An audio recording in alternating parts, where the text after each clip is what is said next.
Well, so we've had to change the plans yet again, right? The announcement was our original speaker had to reschedule, so then we were gonna do the literature summaries, but you did a good pass, because at the last minute, I got Dr. Askew to come agree to talk to us.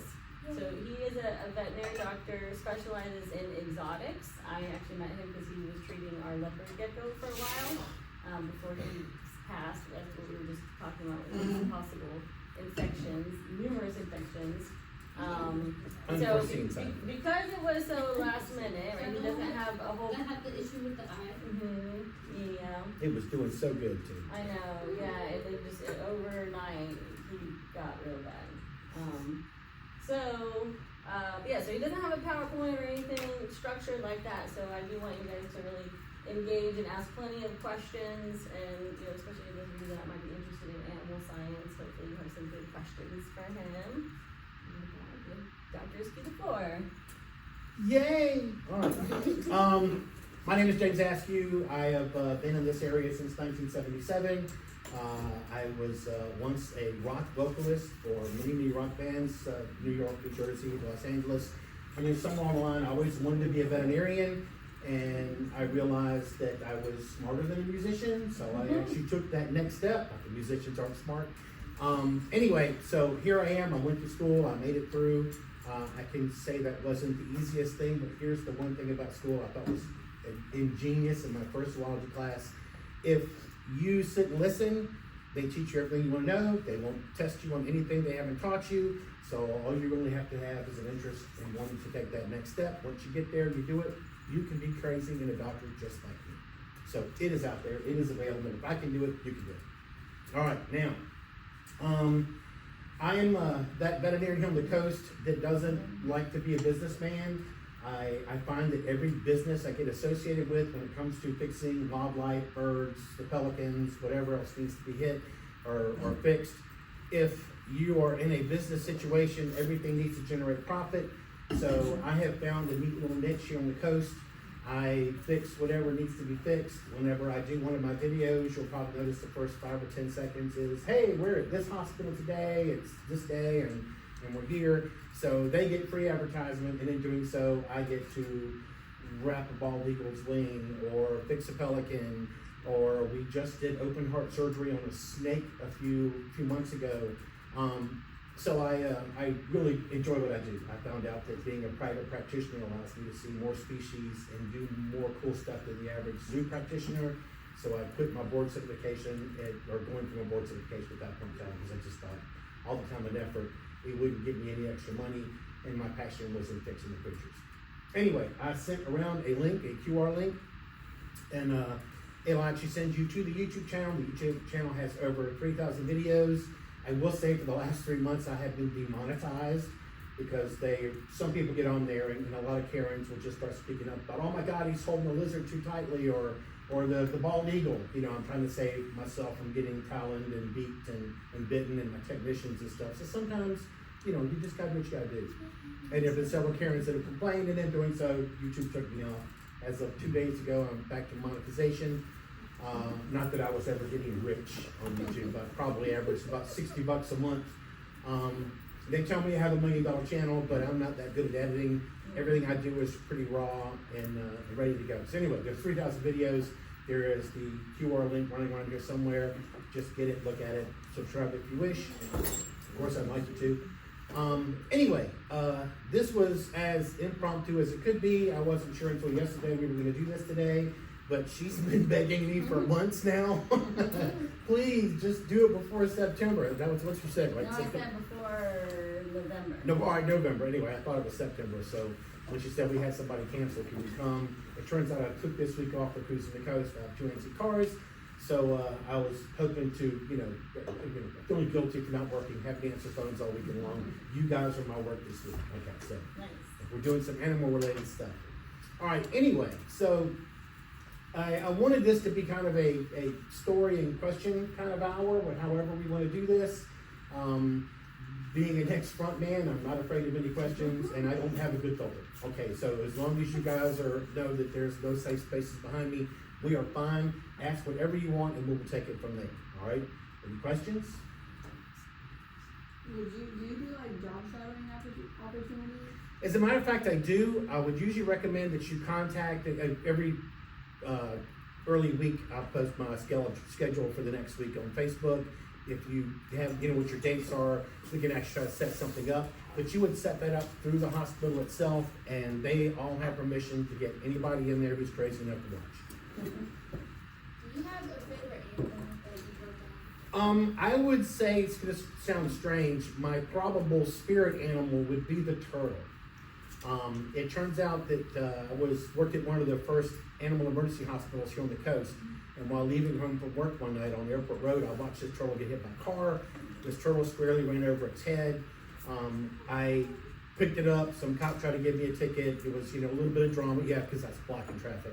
Anyway, so I took the turtle home. I told myself that night, if it survived, then, through the night, I would take it in and try to fix it the next day, working for some veterinarians that had no exotic experience whatsoever. I think that my dad and mother my dad back there, my mother's elsewhere. Anyway, my point is, when I was a kid, they made sure I had every animal encyclopedia, wildlife encyclopedias, and somehow I guess I was being trained to be an exotic practitioner even before I knew I was going to be a doctor. So with that knowledge and the fact that I was a technician, that next night at the hospital, we sedated the turtle. One of the neat facts about turtles is they're one of the few creatures on the planet that have an external skeleton and an internal skeleton. So they actually have a pectoral girdle and a pelvic girdle, and their shell is actually a modification or evolution of the ribs. Okay, the top strip of the turtle is actually their backbone. Everything on the side is a modification of the ribs, and underneath is basically their breastbone, which we call the plastron. Anyway, with all this in mind, I knew from rebuilding turtle skeletons that their skull basically had the same type of anatomy. Their brain is in a small case of bone called the brain case, and everything on the outside of that turtle's head is basically like just bony cheeks, okay, and eye sockets and the whole routine. So what I realized is at that point in time, if the turtle was alive in the morning, that meant the brain was likely intact. That meant all that was good news, and that I could find a way to put it together, and I did somehow manage to twist a bunch of stainless steel wire. I basically made like a catcher's mitt for its face, glued it into place, put its lower jaw back into place, upper jaw back into place, made the eye sockets, and then I tube fed that turtle for 9 months, and she lived to give several other hatchings and stuff like that. Her name was Ernestine. Anyway, so in doing that procedure and doing something I've never been done before, I then got published before I got into vet school, so I got lucky. Okay, anyway, so that's why I would say turtles are my spirit animal. But I love everything, I really do. I think I just said last night watching the movie, I only really have a fear of centipedes, and I'm not really that afraid of them. I just know that if I had to battle one, I'd be dead. Okay, they're too many legs, too many big pinchers, too much toxin. It's just one of those nightmare animals that I think are really, really good predators. All right, your turn. What's the smallest and biggest animal you've Biggest animals, I'd say, were dolphins, sea turtles. The smallest animal, I have treated leopard geckos that are 5 or 6 grams. I guess one of the things I can tell you guys, if you're gonna get into medicine, your microscope is going to be your best friend, or even science, any kind of science. If you can, even minerals and geology, you'll find yourself putting something on a microscope to check out, what it looks like. So the microscope is likely my favorite piece of equipment. And when you have a lizard that's only 5 or 6 grams, that tiny bit of a sample, be it a poop sample or a nostril sample, like, it's got upper respiratory tract infection or diarrhea, that microscope does more diagnostics than anything else. So, I've treated spiders. I've had a 1-pound tarantula that had diarrhea. An organism we couldn't treat, but we kept that tarantula alive for months against its own will. I don't know how I feel about that. It's a good thing and a bad thing. I was trying to cure it, but it didn't make it. Next time, what's the question? Have you worked with venomous animals? Yes. Matter of fact, on the YouTube channel, there is back to venomous. There's a tarantula. I have cobras as patients. There is a rattlesnake surgery that I was doing on there as well. Matter of fact, I think I got cocky and started kissing in the face while I was under anesthesia. I just said I never said I was like common sense smart, just just having fun with what I do. So yeah, I think there's a cottonmouth, or there's other snake stuff on it. Anyway, the YouTube channel set up in playlists. If you like raccoons or procyanid, there's a procyanid, playlist. There's a non-human primate playlist. One of the neat stories I like to tell is I didn't do primates for the longest time, simply because I was afraid that my technicians might get, injured or sick, or, I was afraid for them. I didn't do it for years. Always studied, primate medicine, but never took that step. And while we were doing the one rattlesnake surgery I'm talking about, the hospital policy, since everyone except that one technician was afraid of snakes, whenever I go into surgery, they would shut the surgery door, tape it shut with duct tape, put a towel on the outside, towel on the inside. Then once their safety protocols were good, I then would go and do surgery. And as I'm talking to this technician, we talked about all the cases we've seen, and we talked about turning away a small monkey as a patient, and I'm like, I don't want to do these because it's dangerous. Monkeys can carry some diseases, especially the old world primates, those in Africa and other countries. And, as I'm doing this, she's like, Doc, and she keeps pointing at the table where this rattlesnake is. And anyway, that was my last day that I never treated primates. Since then, I've done all kinds of monkeys of all kinds of species. So anyway, that was brought to my attention that I was not saving them from anything but a monkey bite as I was exposing them to rattlesnake bites. All right, so yes, welcome to my world. Next question. Yes. I probably treat 1,000 possums, easily. Fixed broken legs, broken jaws, neutered a lot of possum species, not really our local possums here, but other marsupial species, tail amputations, whatever need to be done. What's considered animal biohazard waste? What's considered animal biohazard waste? Yeah, as I said, As a general rule, when it comes to our biohazard stuff, we're not supposed to be taking infectious body parts and then putting them in regular garbage cans. Our needles, our syringes, all those things go into a bio waste thing.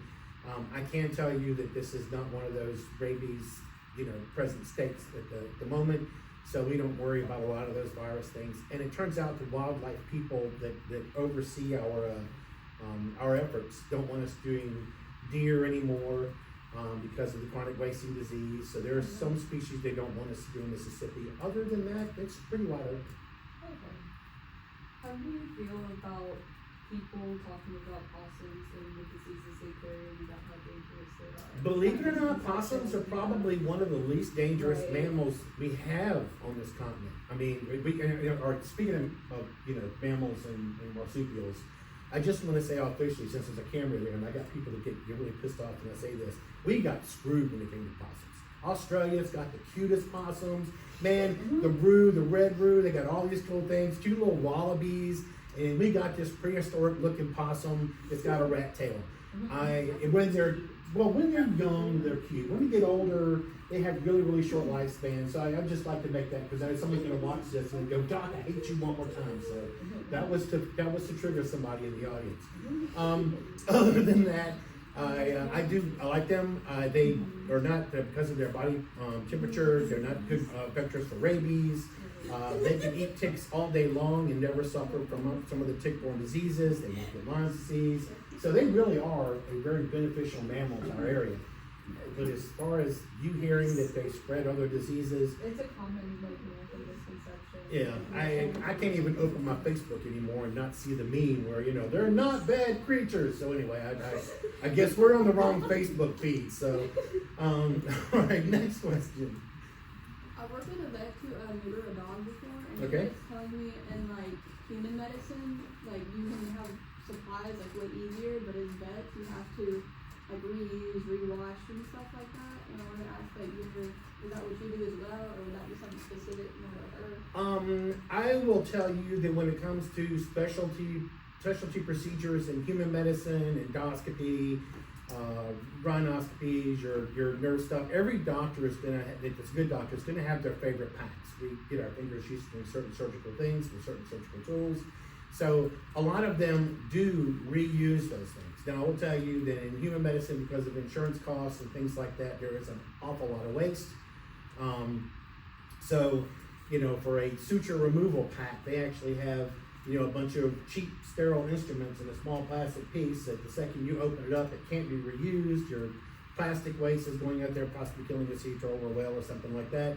The instruments they usually just throw in a bin and they will give them to veterinarians. I will tell you, the average hospital here probably has 20 packs, you know, to their name. I personally have like 60, you know, because I go so many places, I'll just build them, and then when they get used there, they'll wash them and clean them and get them ready for the next time. As a matter of fact, by my back door, you almost trip over surgical instruments and surgical packs.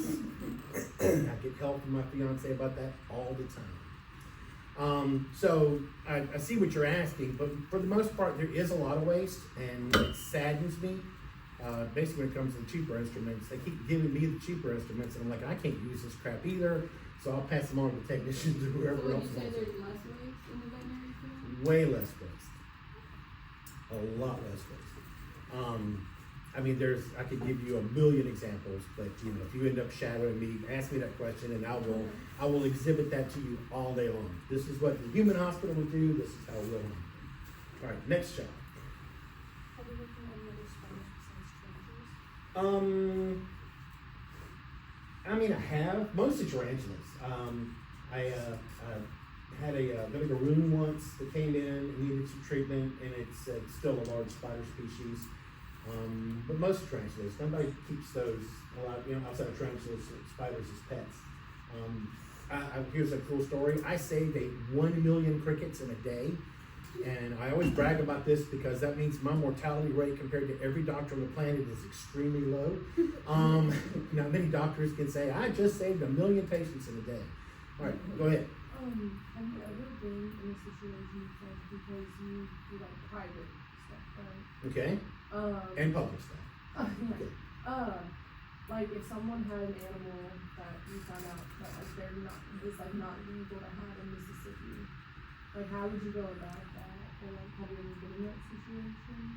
Should come up with Like, cause you talk about like exotic animals, I mean, some people don't even Ooh, know that like is they great. have it. This is where we're lucky. Mississippi is one of the most lax states in the union when it comes to exotic species procurement and husbandry and keeping.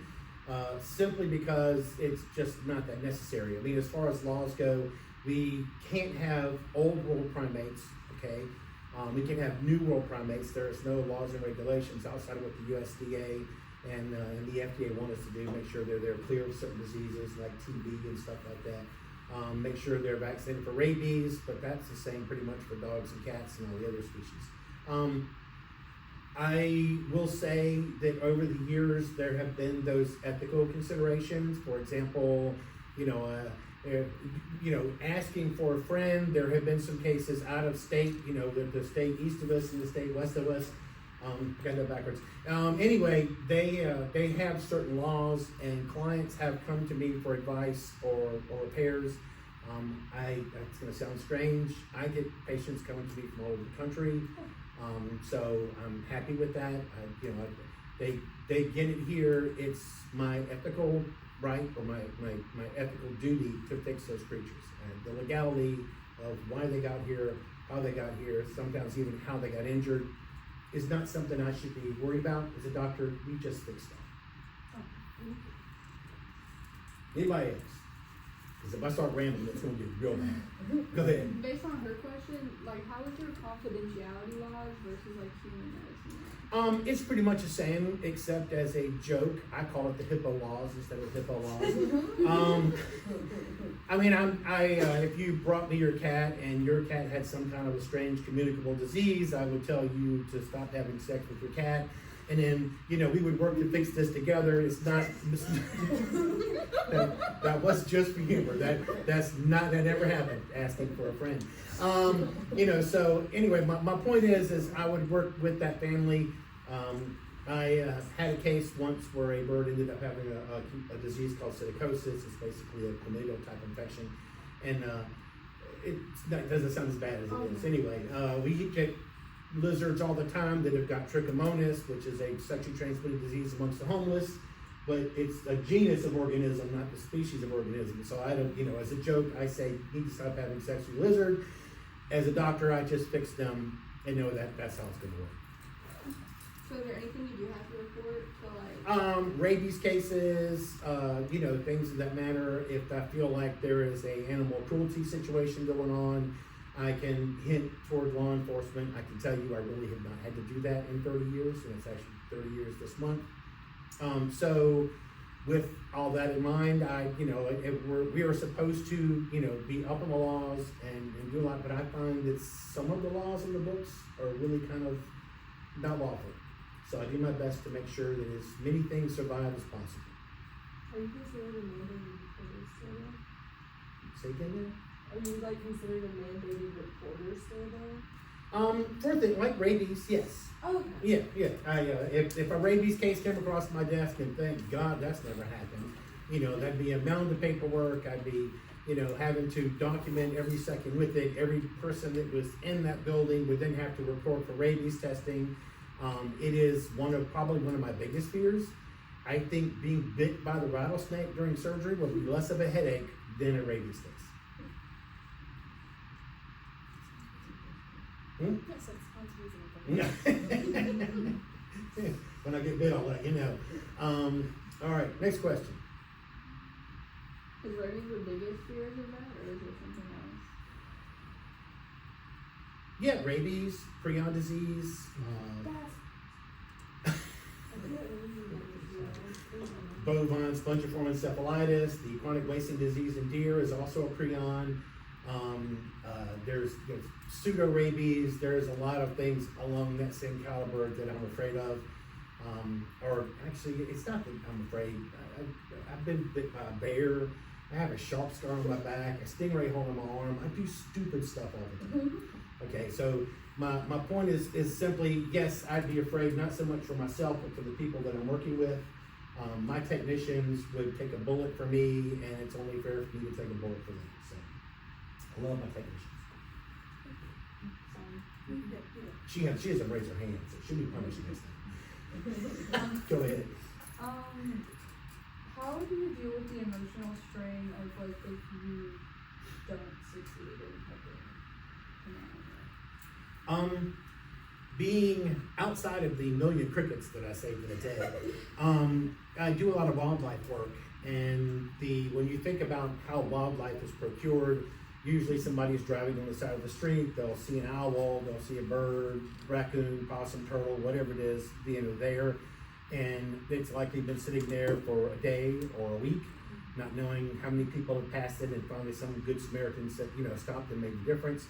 So statistically speaking, being a wildlife veterinarian, my survival stats at that point in time are going to be lower than your average dog or cat doctor. The thing is, do they die while you're trying to save them, or do they die with complete neglect? I think that's one of the coolest things about wildlife medicine is while you're taking this turtle that is, every human it's seen, it is beeline for the woods, or the same with the birds. They get to look up at you and realize there is something compassionate about this species or about these people, and it makes a difference. I told the story the other day. Years ago, my first year being a veterinarian, we had a small raccoon, baby raccoon that came in. It was rolled by a car. 4 broken legs. All 4 legs are broken. And this little bundle of, it was not anything happy about it, but I mean, legs are flopping all around, trying to fight us, biting at everything that moved. And I gave it a shot of a good corticosteroid and some pain medications, and the look in that raccoon's eyes at that point in time was like, oh, I'm not going to be eaten today. And it relaxed. And I will tell you, this is a 6-month-long case because, the wildlife center would not contact me and tell me to put it to sleep. And I happened to have a slow day at the office and a lot of extra pins, so I was bored. Let's go into surgery. You do a lot of that as your first year vet. You just want to fix everything because you got time. Anyway, I fixed it, and that ended up being the meanest patient I ever had in my entire career. But what made that case so cool, and when I tell the story all the time, is although he was the meanest shit ever when he grew up to be, in fact, I'm afraid if somebody walks across this raccoon in the wild, they're going to be food. He is that mean. So anyway, fixed 4 broken legs. I got to see that one look in his face that said, wow, you guys aren't so bad. And then antibiotic shots, pain shots, x-ray, sedation, and then eventually me going in and pulling those pins out of your legs.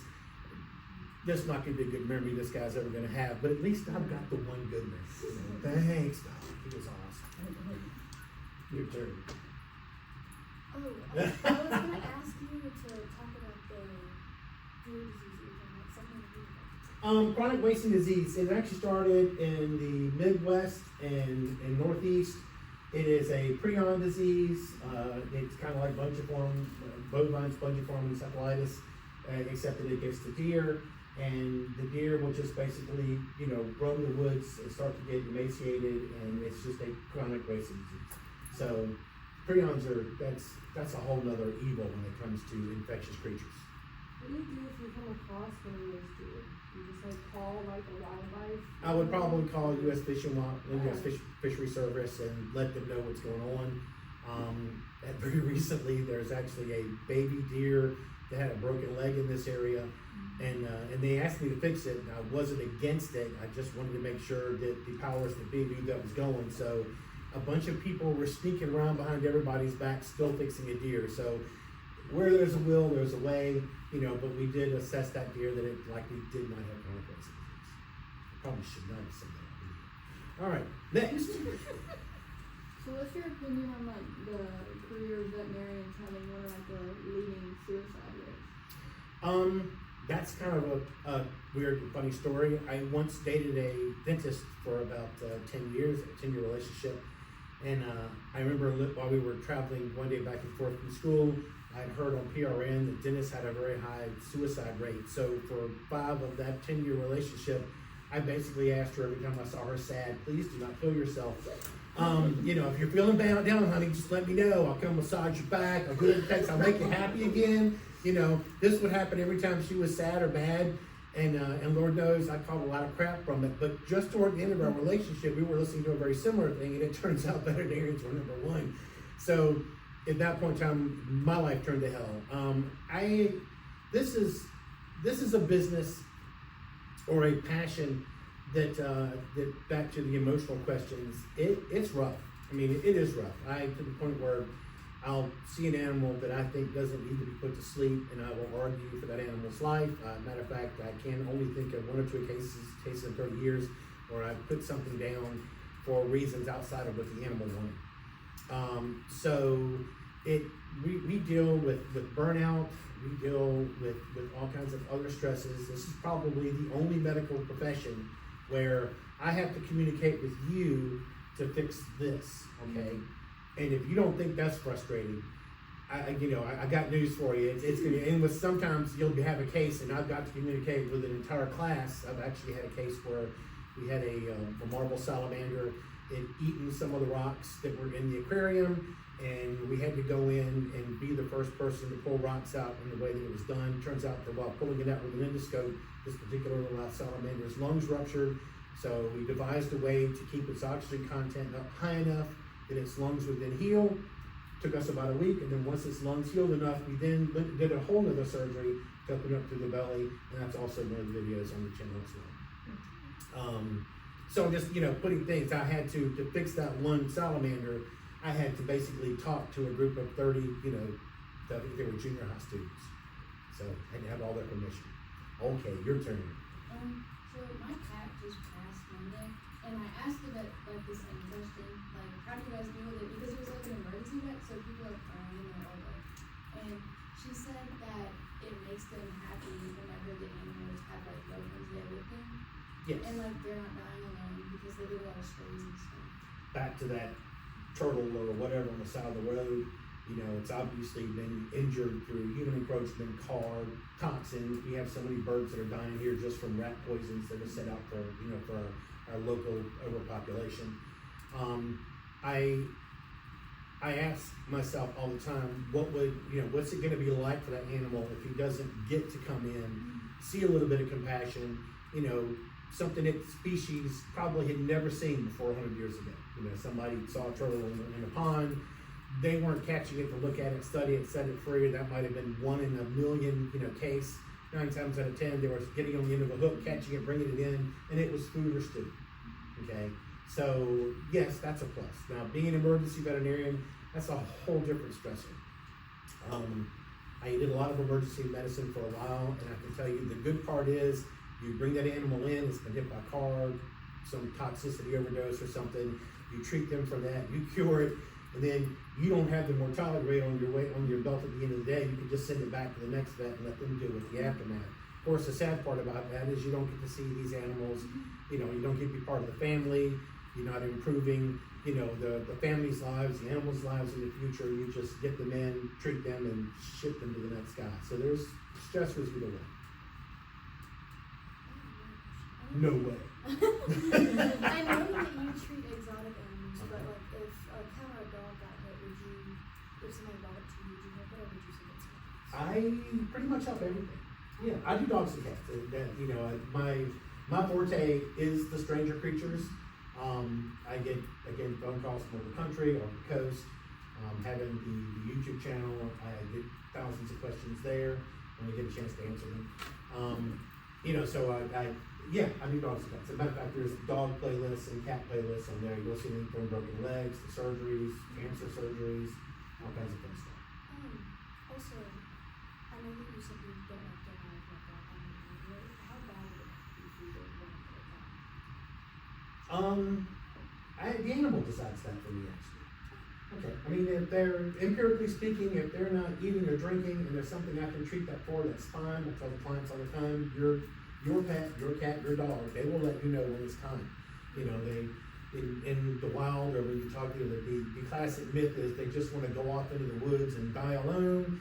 I don't see us doing that often. That takes a special kind of person to basically sit there and say, I'm sick of this cancer therapy. I'm swimming offshore.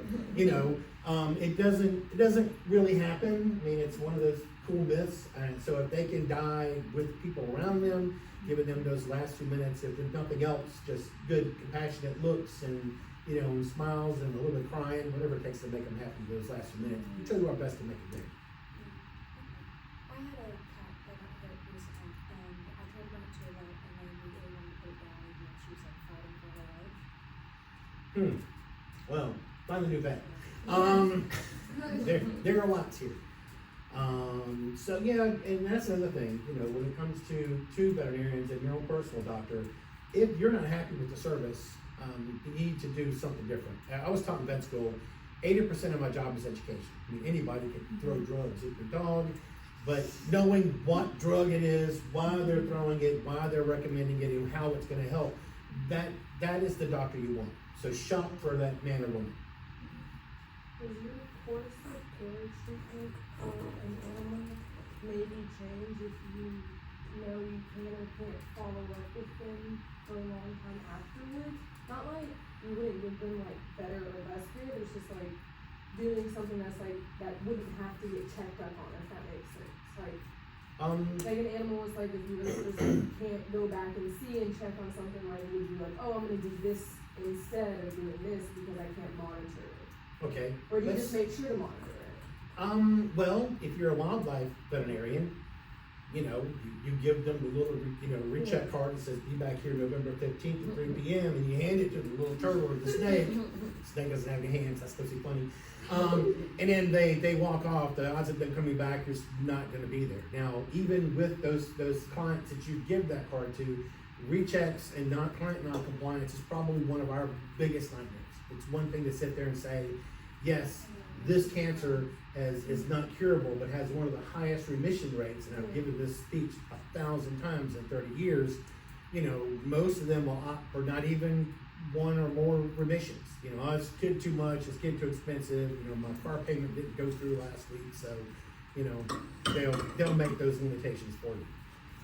To the snake that we just did the open heart surgery on. Its story was somewhere north of Jackson, a small little rat snake was found in somebody's backyard, and they sent me, they sent me a video saying this, can you fix this snake's prolapse rectum?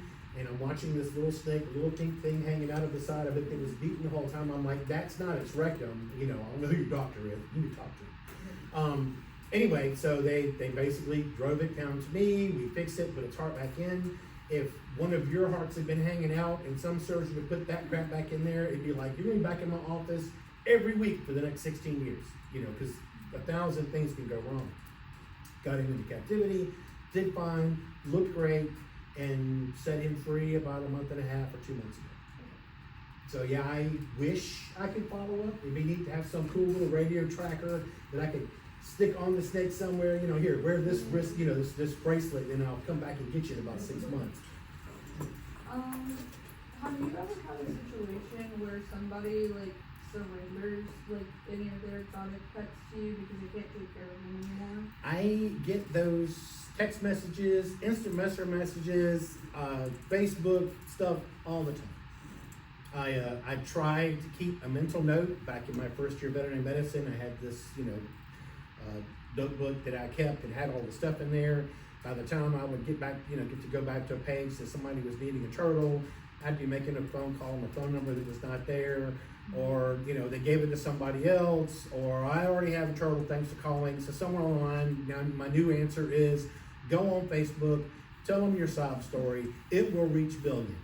And someone will step up and say, I have to have that turtle, or I have to have that snake, or... It's not if I was driving like with a turtle, I found like a hit turtle and I brought it to you, would I be responsible for that full cost? There's two answers to that. If you wanted to release that turtle where you got it from and you need part of the medical care, I would say, yes, help me. So if I just like dropped it off and left? And if you dropped it off and left, they would likely just, I would fix it as best I could anyway, ship it off to the Wildlife Center. It turns out that here in Mississippi, we have Central Mississippi Turtle Rescue that I've fixed hundreds, if not 1,000 turtles for over the last several years. And what will happen is those animals that are missing large parts of shell, legs, you know, whatever their problem was, it'll go to them for rehab after the major repair. And they've actually been, you know, turfing them out and adopting them out to people. One of the great things about Mississippi is you can own up to 6 of your average unregulated mammal or reptile species, as long as, again, it's not regulated by sites or U.S. Fish and Wildlife Service, something like that, with just a small game hunting permit. Say, for example, you wanted to make a small fox dog and train your dog to hunt foxes, you could actually get a pet fox, and that would be the one thing that would trigger your dogs, and you can keep up to 6 of them to train them for that. Same thing with possibly possums or raccoons. It's just one of those real weird loopholes. So regardless of what I do every year, even though that I can touch everything, and keep everything as long as I can, you know, tell the board that it was sick, it needed my help, get off my back. But yeah, I still keep my small game hunting permit just in case I gotta talk to some officer for the wrong, you know, walking home with 6 turtles I just found on the side of the street, you know. I swear I'm not gonna eat them. I want to fix these guys. Here's my hunting permit. Here's everything. Bless you. So, you know, Mississippi is a really cool state to live in. I've lived a lot of other places, and I don't think I will ever leave here except for clear water. So I like the water. So if you have like an aversion to like blood and gore, like how can you overcome that to do a profession like this? Believe it or not, there should be no reason for any fear. Okay? If you have a fear, you know you have a fear, I think it's your personal duty and obligation to get over it. I do. I going back to the dentist fiance, one day as a kid, I think one of my more vivid memories is some doctor, Dr. Kastner, reaching down and having to take apart an exam table because I was hiding from my vaccines. And I pretty much had that fear for most of my life. Getting into my pre-vet, I was talking to that one fiance, and she said in her dental class, they get to give each other shots. And I'm like, holy crap, I don't want to be that one student in my classroom that they all have to like pounce on and hold me down for vaccines, or just that one first shot. So I got over my fear. I volunteered for every bloodletting. I sold my plasma. I got every flu shot I could get, and did this for years to get over that one fear. I had a similar one to spiders as a kid. And when I got to vet school, it turns out we practiced our shots on oranges. So I tortured myself theoretically for nothing, but now I can go get my vaccines, and I'm not that guy they're having to pull out of the closet. You know how y'all have to do like a million jobs in one. Y'all also have to do things like legislation, things like grant proposals, things like that. Does that also just fall on you? Believe it or not, there are veterinarians out there that specialize in a lot of those things. I actually went through a grant writing class about 2 or 3 years ago. I ended up getting disenfranchised by the whole process simply because I was asking for free money, and it was never free. It was more headache than it was worth every time I tried to apply. So there are people that do that specifically for veterinarians. I mean, there'll be, I probably feel more stressed than the average vet because one minute I'm giving dog shots, the next minute giving cat shots, and then I gotta do a snake. So the whole frame of mind between each individual body type, even species, it's one thing to have one lizard come in of one species, at the 9:30 appointment, and 10 is an iguana, and 10:30 is a snake. So that's a lot of responsibility already. My question, sorry, Oh. because I know you mentioned you were in a rock band first, so I'm guessing that means you went to vet school later in life. Mhm. So what was it like for you going back to school as an older student, or just on that non-traditional pathway? And was it challenging to get into vet school? Was there any tricks about getting into vet school? It was very challenging. My math grades are not the best. Luckily, I was being published for doing the turtle, skull surgery, and in doing so, that gave me, a step up.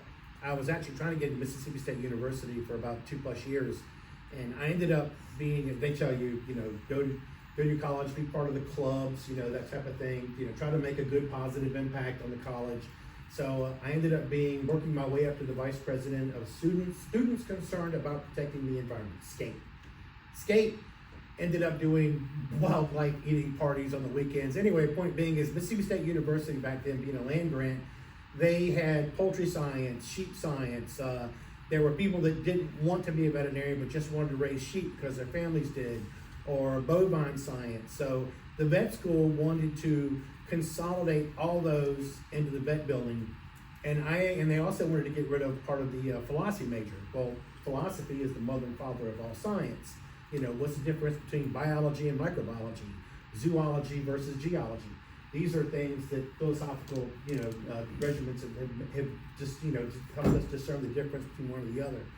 So I went on the 6 o'clock news telling them that you should not get rid of the philosophy department for this very same thing I just told you. And the land grant stuff, if these people want to just do sheep, they should just do sheep. Well, it turns out I didn't know the vet school was opting to get everybody out of there, so I ended up on a Mississippi State University blacklist. I knew one of the receptionists, and she said that, a letter had gone across her desk that had blacklist at the top, and seeing as how my name started with A, and my last name, it was the top of the list. So she's like, you're on the blacklist, you'll never make it. At that point in time, I don't know if the Ross University in the Caribbean was watching me specifically, but they sent me a letter, and one of my professors basically said, check in with this university, and they said, come for, an interview. I did, and Ross interviewed and said, sure, go, we want you here. So I went. My first year there was when my paper got published, and it's all been uphill ever since. Like I told you guys at the beginning, if you learn these basic premises, she will not torture you on anything she has not tested you to you about. If you're in here like you're doing now, except for this guy, he's almost asleep. I had to pick on somebody. You're the only guy here. If I pick on anybody else, you normally catch up. Okay, I'm with you. Anyway, so my point is, if you're here, you're listening, you have a passion for the topic, this is going to be the easiest thing you've ever done. I mean, even going through vet school, I still call it fiery hoops, but the second I learned that one simple thing, I was no longer that dumb musician that I thought I was. It was a matter of just watching, listening, and learning. All right, so I am in the back somewhere.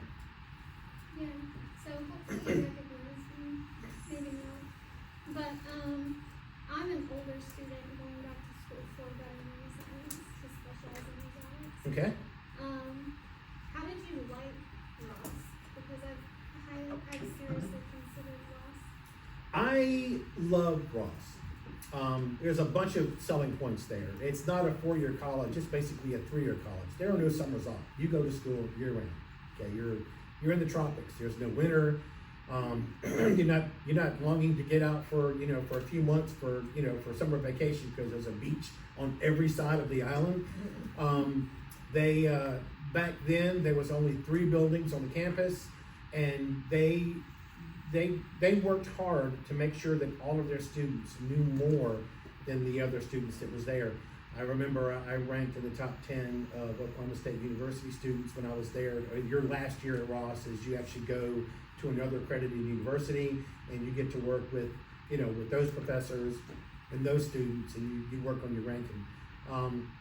My last year, I got certified on the transmission electron microscope because I had a dolphin parasite project I was doing. So when I say I like microscopes, I mean I really love microscopes. So that, you know, those weird habits and, you know, the fact that I was writing this paper for publication, you know, it had already been published at that point in time, that it helped me get into the rankings. But here's a thing. We went to one of our large animal practitioner things. We were out in the field, and we had this cow with this large belly. It was obviously distended. The cow was having a hard time breathing, and he was asking, what do we do? Most of the students there were trying to pull blood and run it to the lab and bring it back. And I'm like, well, you know, we did pull the blood, but he was like, how do we know the difference? And the professor was just gonna do send all this fluids off. I said, well, get a sample from the abdomen, put it in a spoon and heat it. And if it smells like it's proteinaceous or infected, then it's an infection. If it smells like urine, then it's likely a ruptured bladder. You know, and the other doctor was there, was like, holy crap, where'd you learn this? I said, well, this was what I taught me at Ross. You don't get to be a laboratory cripple all the time. You know, there are those doctors when you walk in and they just want to pull your blood. You know, the nurse will talk to you for half an hour, they get all their information and go in there. That to me is not the best doctor. The one that's going to do the best for you is the one that talks to you, gets a history. We should know what we're testing for before we pull the blood. I have a rabbit, and I haven't gotten fixed yet, so I was wondering if it's like worth the risk. They did a study not too long ago, maybe it's a decade ago. Shit, I'm aging myself here. They found out that the female rabbits, if they are fixed, it almost doubles their lifespan. Now, although there are no testicular, cancer stuff like that when it comes to rabbits, we know that in dogs there's an increased chance of testicular cancer if they keep them. If you don't remove them, sometimes they get stuck in the abdomen of cryptorchid, and if you don't get those out, there's a higher chance of cancer in them. Not to mention the fact that I'm going to say this because mostly women in this room, the one guy, had I been neutered in high school, okay, I'd have never been in front of a judge or had to hire a lawyer. I'd have made a hell of a lot more decisions. I'd have seen the inside of a lot less bars. So getting rid of testosterone is a gift for a lot of creatures. Yeah.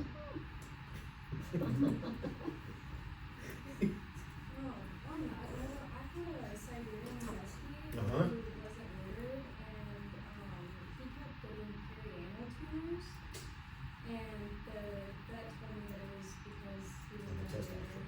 Yeah, okay. I was wondering that. And the increased testosterone is going to make you more prone to prostatitis, prostate disease, prostate cancer. Testosterone in itself is a toxin, but since there's a lot of women in here, at least we got one toxin. We just got the one. It's a bad one, but we just got the one.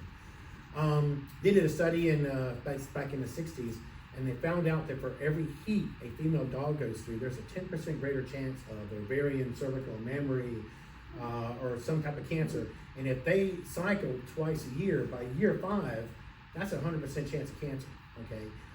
So, getting them fixed is, in theory, making their lives longer.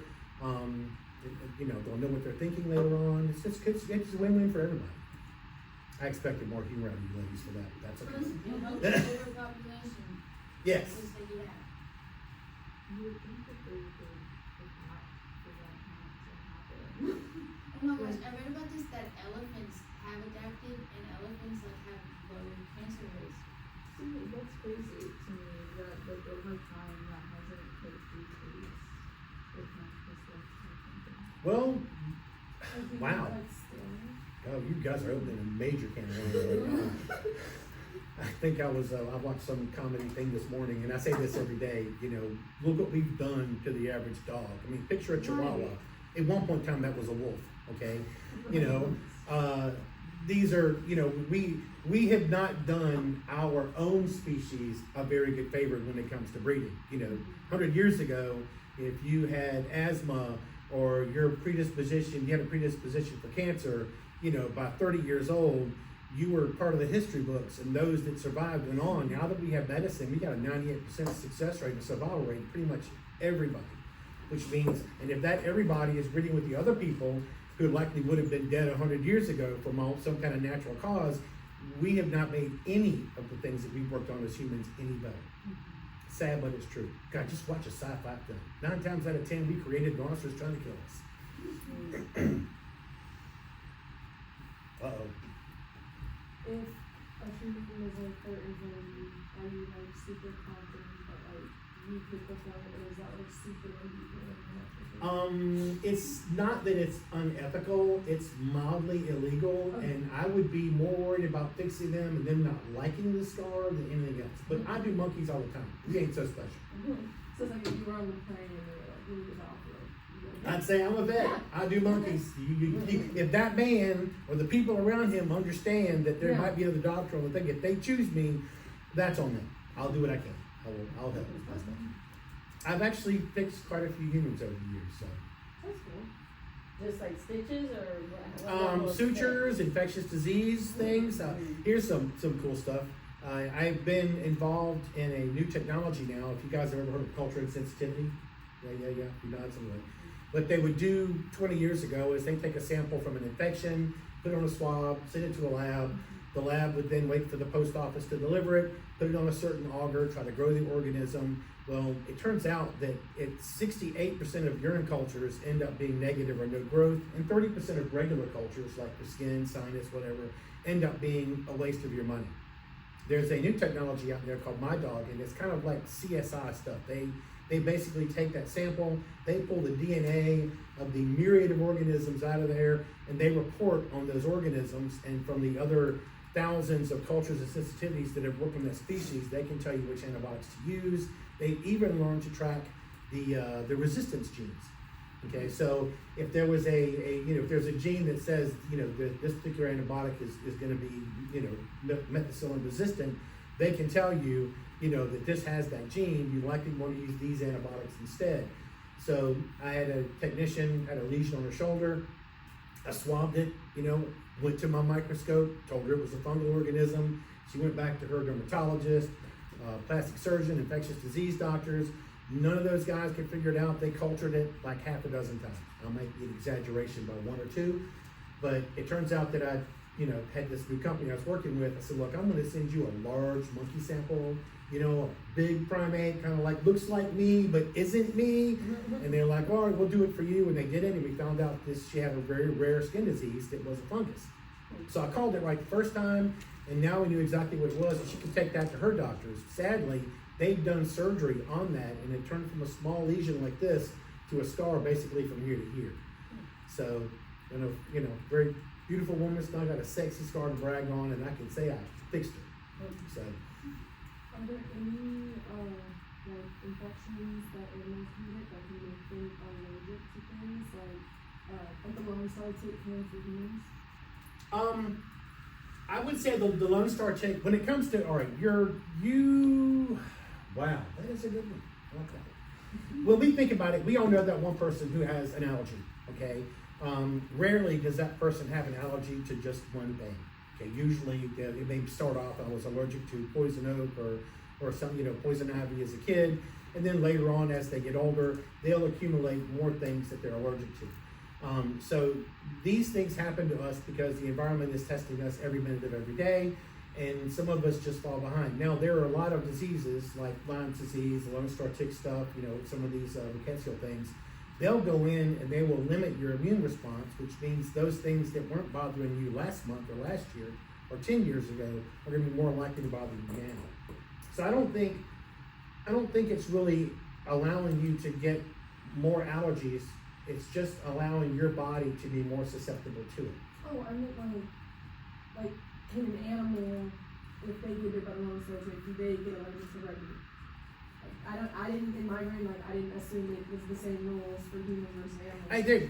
They're pretty much the same. I have a basic, thing I say, there's, when it comes to your dogs, cat, mice, and rats, they all get upper respiratory tract infections, they all get diarrhea, they'll all get kidney disease, liver disease, they'll carry certain parasites, and a lot of these parasites are pretty much common across the board.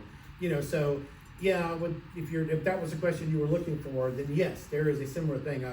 My basic joke is snakes just don't get broken legs.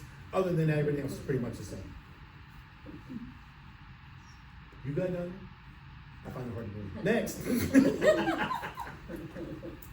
know if you already answered this one, but what is the strangest animal or craziest case that you've had come into your office? I get this all the time. I get strange cases on a regular basis.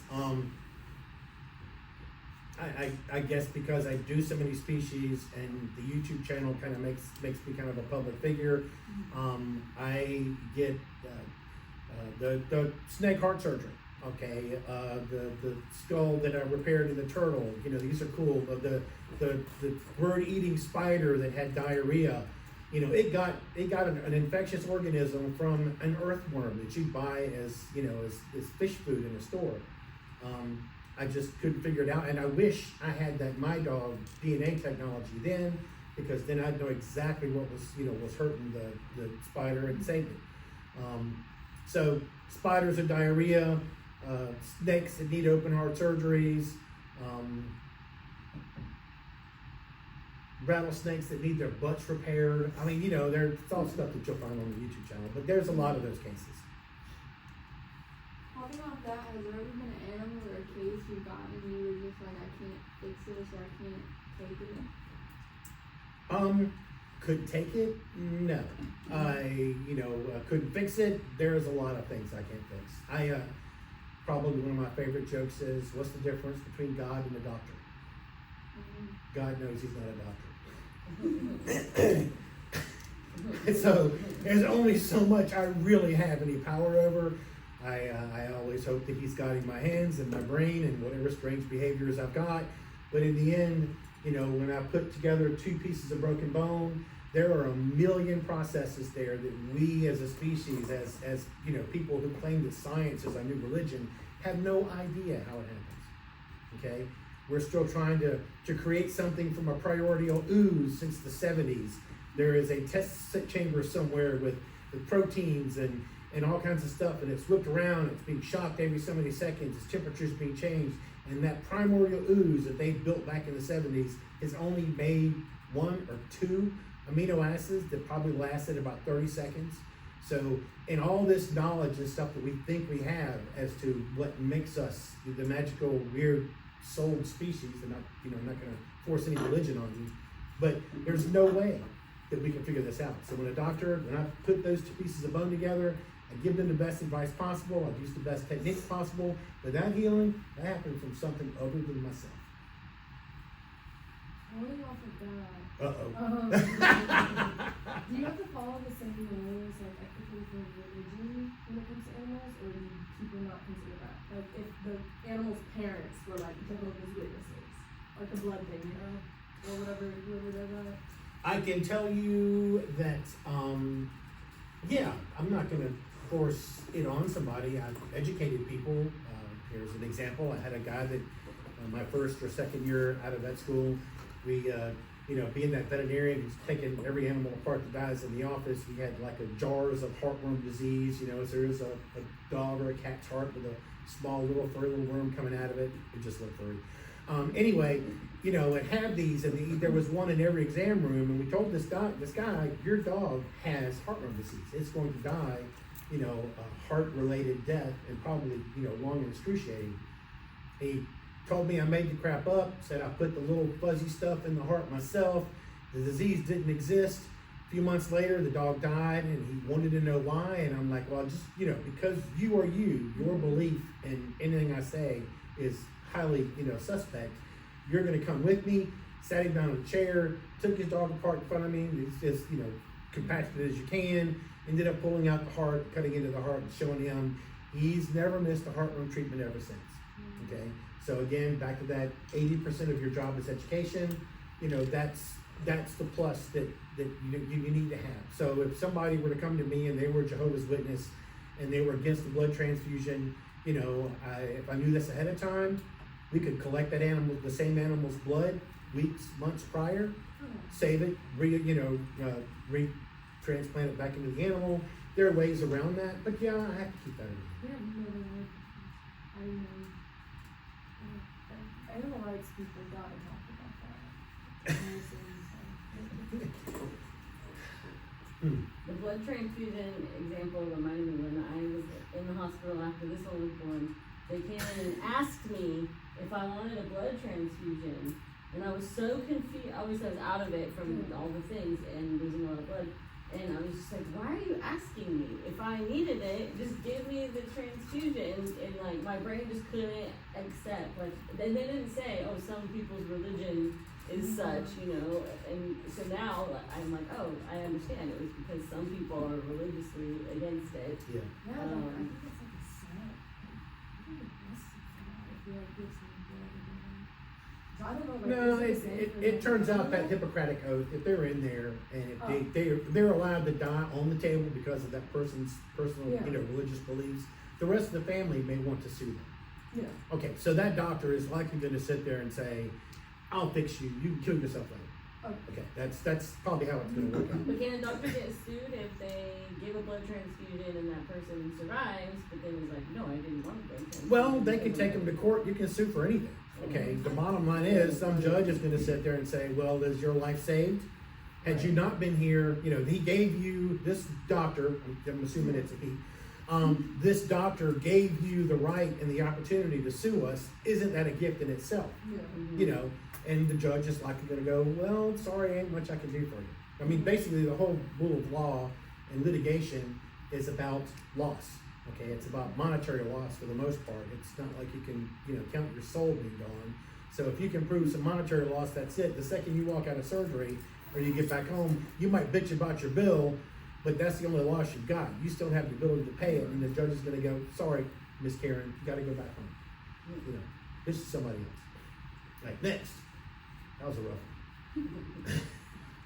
That my dog's pathology that you were talking about, Uh-huh. that is fairly new. In the next few years, do you think that'll be commonplace in most veterinary? Every hospital I now work at, and plus others, again, the YouTube channel actually has some of that technology down there, how it works. I think it's going to be the new standard. But right now, the FDA has not approved it for humans, so it's only available, for animal science and that type of thing.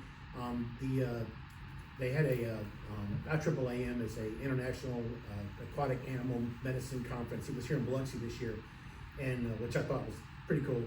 So anyway, I go, and while I was there, all these studies were showing up. I'm like, and I already knew what the technology was there. And what was truly hilarious is, as I'm sitting there thinking with every test, all these negative cultures, God, you guys just need to use this test. I'm saying this to myself. I'm in the back. I'm frustrated. And then the one person that introduced me to the technology gets up and she does a speech. And then she didn't even push her technology. She showed how it worked, but didn't say, how well it would work for every one of these tests. And for the rest of that whole conference, she probably made 1,000 more clients. I mean, there's all these diseases that are out there killing the pinnipeds and the dolphins and the sea turtles. We don't have good culture and technology techniques and technology to make that stuff work. I mean, there's doctors out there fighting every day to figure out what these diseases are. And now we finally have something that can never be, it can't be undone. So we've let the genie out of that bottle, and we'll probably find out that your local vet, whoever you're using, within a year will be using all this technology. Is that like a human thing or an AI? Human thing or AI thing? I know they use AI while processing it. They actually have to use a CRISPR device, if you've heard of that before. CRISPR device is some modern technology that actually put a DNA sample in it, and in a matter of hours, it can map the whole genome. Okay, this wasn't available 10, 20 years ago.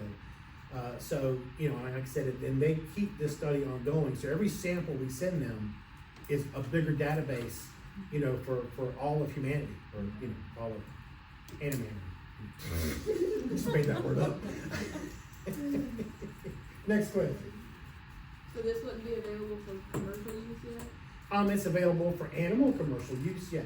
For people commercial use, no. But we already got it saving some people. Yeah, medicine, a lot of times, it's not living within the rules, it's trying to see outside the box. And sadly, a man who dresses like this is really good at seeing outside the box. What's next? No way. Are there any other insects you work on besides spiders? Yeah, actually, the crickets, I actually have studied, invertebrate medicine. I'm a certified fish surgeon. I have a few millipedes right now as pets. It's one of the last reptile and shows, and I helped a lady out, bid on some creatures, and I got some millipedes in a free case. So I gave that to one of my technicians. So now I'm finding myself answering questions for the millipedes on a regular basis. I get questions like this all the time. Scorpions. Yeah, I raised scorpions at one point in time. That's kind of cool. Those black African emperor scorpions, the big ones. I love those. Those are cool. Scorpions are cool because they give birth to live young. You don't know this? Yeah. They basically will sit there, she'll be pregnant, and out of her texture or below her tussin, she'll pull them out, put them on her shoulder, and it's cool stuff to watch. Do you know like the I mean, yeah. The millipedes are closely related, yeah, but not the same thing.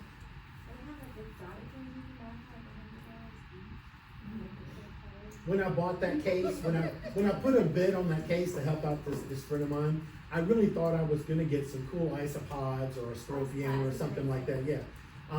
But it turned out that they were the millipedes, and if I bring home any more pets, I'll be sleeping outside with the dog, so. New question? Oh, go ahead. Have you ever worked on an owl? Yes, lots of That was a deep question. owls. I think, well, so we maybe have time for one more question, but we are almost out of time, so I do want to say. I'm gonna thank bid you for the last so question. much. $5. Go ahead. What's your favorite animal? I think we covered that. I like turtles. I mean, and I'm only saying this because they are one of the creatures that turned me around and made me realize that I probably knew more than the rest of the world when it came to that particular body type or body style. And there's just so much to do. As a matter of fact, because of turtles, I learned endoscopy. You just can't, x-rays you will be able to see through a shell, but you can't really see what's happening inside the shell. And through the use of endoscopes, both rigid and flexible, you can see more of the inside of a turtle and diagnose more inside. I had a case, it's kind of a sad case. This is 2 or 3 months ago. A soft shell turtle had come in, Trionyx, and it had ended up eating, if you guys have fish tanks and you get those 1 week feeder things, it's kind of a gel that you put in there. Don't use those with turtles, because it turns out that gel sucked up the rocks underneath it, and the turtle ended up with a stomach full of rocks. And we were able to loosen up the gel, but the rocks were so far into the small intestine I couldn't get to them. And you really can't fold open a turtle. Even with an endoscope, I could not get in there and grab those rocks. I got 1 or 2 small pebbles and the jelly stuff out, and the turtle ended up dying about a week later. So, turtles are still a challenge in a lot of ways. Yeah, I was the first to put what they call an external fixator on a turtle to give him a fake leg. That's on the YouTube channel as well. Spike the Wonder Turtle.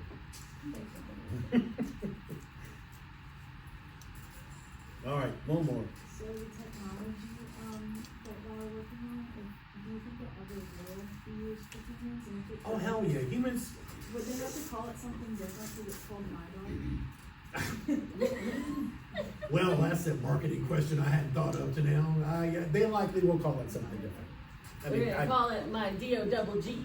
Yeah. My dog. It's gonna be Yeah. Snoop. It's like the guy on the Be my dog. cover. Yeah, it'll be used real soon. This is gonna sound kind of strange. As a veterinarian, it turns out that 90% of the drugs we use have not been approved for animal use or for the use that they're working in. In other words, amoxicillin has been approved for some some human primate work. But even though it was tested in monkeys, it was tested in dogs and cats before the humans got a chance to use amoxicillin. It turns out that once they got it labeled, it was only labeled for humans. Because now you have to pay, it's like $3 million per label, and most of us don't get a chance to do that, which means that since I do exotics, 100% of every drug I use is illegal. But no one's gonna uphold that because, she likes her spiders, so I have to fix them or I'm breaking the law, some other ethical law in the process. So it's kind of odd. Human law and human medicine will never be able to catch up to our ethics. I don't think it'll ever happen. If it does, it'd be nice, but that would just require a whole lot less laws. And I don't see the people in charge ever doing that if they weren't a gun to their head. Is there such a thing as an animal pharmacist? Yeah, there are animal formularies. I actually have a semi-website. Actually, I use a website for my patients across the country that they can actually go get preventative medicine for their raccoons or their possums, flea meds, things like that.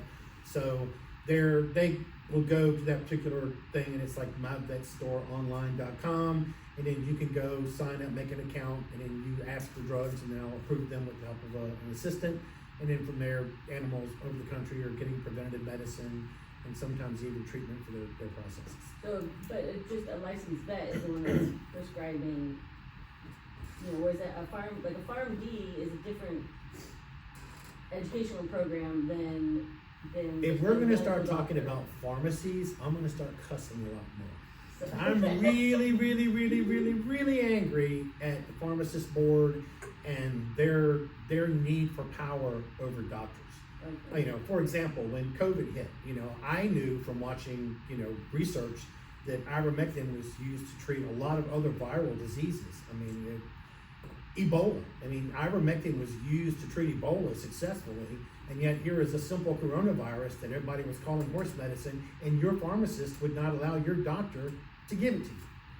So your doctor prescribes it, and your pharmacist goes, "I'm sorry, CVS doesn't allow that." That to me is a major ethical, extremely bullshit type thing that went on. And so I'm not a fan of pharmacists, and every time I meet one, I let them know. Yeah, so what I'm asking is, does that only apply to human medicine? Like, there's not a similar pharmacy board for animal care, or is it the same overseeing? I think it's pretty much the same pharmacy board. I'm sure there is a veterinary offshoot of that somewhere, that helps with veterinary regulation. But for the most part, it's all the same. When you think about it, that same amoxicillin that I was talking about, once it's in pill form, it goes down a conveyor belt, and one line has an animal label, and the other line has a human label, but it's the same drug. Yeah, each species has a slightly different dose. Well, usually that's still based on weight, so the dose is based on weight, so it's gonna be different because of the weight of the animal. Well, even the dose per kilogram, the weight would still be different. For example, ivermectin. It turns out that ivermectin is one of those things that's been used in humans. I remember when I was in St. Kitts, about once every so many months, there'd be a 55-gallon drum rolled down the street, and somebody would take syringes out and then just hand them to people, because hookworms, if you're in a third world island, hookworms and intestinal parasites are kind of common, so they would just throw it up. Bless you. Get a real sneeze. It's okay. Anyway, my point is that's been used in human, and there's a dosage for pretty much every animal. But believe it or not, ivermectin will likely kill your average turtle. It is super, super hard to dose them because they're super sensitive to that particular medication. So yeah, there's different doses. The drugs will react differently. But for the most part, we studied each one of those individual species to find out. I'm glad I was not that doctor that gave a turtle ivermectin and realized it was going to kill him. Somebody figured that stuff out before I came along. All right, well, let's give Dr. Askew a big round of applause. Thank you so much. All right, tip jars in the back of the door. Yeah, leave the cash by the.